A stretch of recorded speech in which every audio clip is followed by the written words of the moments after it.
ایک عورت حضرت علی کی خدمت میں حاضر ہوئی جس نے 3 مردوں کے ساتھ ہم بستری کی تھی۔ عورت کو حمل کے بعد بچہ پیدا ہوا۔ اب تینوں مرد حضرت علی کے پاس حاضر ہوئے اور تینوں نے ہی پیدا ہونے والے بچے کا باپ ہونے کا دعویٰ کیا۔ مشرکین ہنسنے لگے کہ آج علی سے فیصلہ نہ ہو پائے گا۔ بسم اللہ الرحمن الرحیم۔ ابن سعد میں ہے کہ ایک موقع پر خود حضرت علی نے اس کا اظہار فرمایا کہ میں ہر آیت کے متعلق بتا سکتا ہوں کہ یہ کہاں اور کیوں اور کس کے حق میں نازل ہوئی، اور صحابہ میں حضرت ابن عباس کے سوا اس کمال میں آپ کا کوئی شریک نہیں۔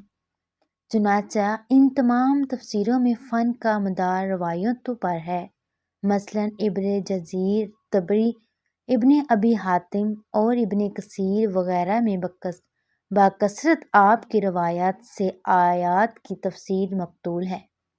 ابن سعد میں ہے کہ آپ نے حضور صلی اللہ علیہ وسلم کی وفات کے 6 مہینے تک جو گوشہ نشینی اختیار کی، اس میں آپ نے قرآن مجید کی تمام سورتوں کو نزول کی ترتیب سے مرتب کیا تھا۔ ابن ندیم نے کتاب الفہرست میں سورتوں کی اس ترتیب کو نقل کیا ہے۔ جناب حضرت علی المرتضیٰ نے بچپن سے لے کر وفات نبی صلی اللہ علیہ وسلم تک 23 سال حضور کی خدمت اور رفاقت میں بسر کیے۔ اس لیے آپ اسلام کے احکام و فرائض اور ارشادات نبوی کے بہت بڑے عالم تھے۔ پھر تمام صحابہ میں وفات نبی کے بعد سب سے زیادہ آپ نے عمر پائی۔ حضرت صلی اللہ علیہ وآلہ وسلم کے بعد تقریباً 30 برس تک ارشادات و افادات کے مسند پر جلوہ گر رہے۔ مشکل سے مشکل اور پیچیدہ سے پیچیدہ مسائل کی تہ تک آپ کی نقطۂ نظر آسانی سے پہنچ جاتی تھی۔ یمن میں آپ نے وہ عجیب و غریب مقدمات کا فیصلہ کیا۔ یمن نیا نیا مسلمان ہوا تھا، پرانی باتیں بھی تازہ تھیں۔ ایک دفعہ ایک عورت نومولود بچے کو لے کر ہمراہ 3 مردوں کے حضرت مولا علی کی بارگاہ میں پیش ہوئی۔ ان تینوں مردوں کا یہ دعویٰ تھا کہ عورت کے ہاتھ میں جو بچہ ہے وہ میرا ہے۔ حضرت مولا علی رضی اللہ تعالیٰ عنہ نے اس عورت سے فرمایا کہ کیا تم بتا سکتی ہو کہ یہ بچہ کس کا ہے؟ اس عورت نے کہا، یا علی، میں کس طرح بتا سکتی ہوں؟ میں یہ اقرار نہیں کر سکتی۔ میں نے ان تینوں مردوں کے ساتھ ہم بستری کی ہے۔ مجھے نہیں پتا کہ یہ کس کا حمل ٹھہرا تھا، یہ بچہ کس مرد کا ہے۔ میں آپ سے عرض کرتی ہوں کہ آپ میری اس غلطی کو معاف کر دیں۔ پاس بیٹھے سب لوگ سکتے میں آ گئے اور کہنے لگے کہ آج تو علی بھی فیصلہ نہ کر پائیں گے۔ پھر حضرت علی نے پوچھا، تم تینوں میں سے اس عورت کا شوہر کون ہے؟ ان تینوں مردوں میں سے ایک مرد نے ہاتھ کھڑا کیا تو آپ رضی اللہ تعالیٰ عنہ نے فرمایا، کیا تم حلفاً کہہ سکتے ہو کہ یہ بچہ تمہارے نطفے سے بنا ہے؟ شوہر نے حضرت علی سے عرض کیا، نہیں حضور، میں اپنی بیوی کی بدکاری دیکھ کر کبھی بھی یقین سے نہیں کہہ سکتا کہ یہ بچہ میرا ہے یا پھر کسی اور کا ہے۔ وہاں بہت سے لوگ بیٹھے ہوئے تھے، وہ اس بات کا سوچ رہے تھے کہ یہ بہت ہی پیچیدہ مسئلہ ہے، اس کا حل کس طرح سے ہوگا۔ وہاں مشرکین بھی بے شمار جمع تھے۔ مشرکین کہنے لگے کہ آج حضرت علی کوئی فیصلہ نہیں کر پائیں گے۔ حضرت علی رضی اللہ تعالیٰ عنہ کچھ دیر تک چپ رہے۔ اس کے بعد حضرت علی نے قرعہ ڈالا اور فرمایا کہ اب میں قرعہ ڈالتا ہوں، جس کے نام پر قرعہ نکلے گا بچہ اس کا ہوگا۔ حضرت علی رضی اللہ تعالیٰ عنہ نے 3 ٹکڑے کاغذ کے لیے اور تینوں پر ایک ایک مرد کا نام لکھ دیا۔ پھر اس کو چھپا کر سامنے کیا گیا۔ ایسا کئی بار کیا گیا۔ جب بھی قرعہ نکلتا تو ایک ہی مرد کا نام نکلتا۔ اس مرد کو اس لڑکے کا باپ تصور کیا گیا۔ لڑکے کو غلام سمجھ کر اس کی قیمت لگائی گئی اور قیمت کے 3 حصے کیے گئے۔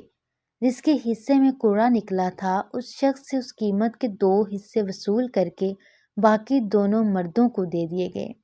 جب یہ بات حضرت محمد صلی اللہ علیہ وآلہ وسلم تک پہنچی تو حضرت محمد نے بھی فرمایا کہ اگر یہ مسئلہ میرے پاس آتا تو میں بھی اس مسئلے کا حل اسی طرح کرتا جس طرح حضرت علی رضی اللہ تعالیٰ عنہ نے حل کیا ہے۔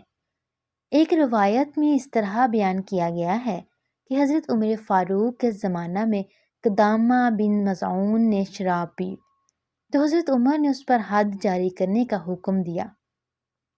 قدامہ نے کہا مجھ پر کوئی حد نہیں ہے کیونکہ اللہ تعالیٰ کا فرمان ہے کہ ایمان لانے والوں اور عمل کرنے والوں پر کوئی حرج نہیں ہے۔ جو کچھ تو انہوں نے کھایا پیا میں مہاجرین اولین اور مجاہدین بدر میں سے ہوں۔ جب عمر فاروق نے فرمایا کہ تم نے درست کہا ہے، اس لیے قدامہ کو بغیر کسی سزا کے رہا کر دیا گیا، اس پر کوئی حد جاری نہ کی۔ یہ بات جب حضرت علی مولا علی کو پتہ چلی تو وہ حضرت عمر کے پاس آئے۔ حضرت مولا علی نے حضرت عمر کو کہا کہ قدامہ پر کوئی حد جاری کیوں نہیں کی، قدامہ کو رہا کیوں کیا؟ حضرت عمر نے سارا ماجرا سنایا۔ حضرت علی رضی اللہ تعالیٰ عنہ نے کہا قدامہ اس آیت کا اہل نہیں ہے۔ وہ قدامہ جو حرام کی راہ پر چل کر اور حرام کام مرتب ہو، اس بات میں تو کوئی شک نہیں ہے کہ یہ شخص خدا اور رسول پر ایمان لایا اور نیک کام بھی کیے، البتہ یہ لوگ خدا کی حرام کردہ چیزوں کو حلال نہیں کر سکتے۔ بس قدامہ جو الفاظ کہہ چکا ہے اس کو توبہ کرنی چاہیے۔ حضرت علی رضی اللہ تعالیٰ عنہ نے فرمایا کہ اگر یہ قدامہ توبہ کرتا ہے تو اس پر حد جاری کی جائے، اگر قدامہ توبہ نہ کرے تو اس کو قتل کر دیا جائے کیونکہ وہ ملت اسلام سے خارج ہو گیا ہے۔ حضرت عمر سمجھ گئے تھے کہ قدامہ کو چھوڑ کر بہت بڑی غلطی کی ہے اور قدامہ کو کہا کہ تم توبہ کرو۔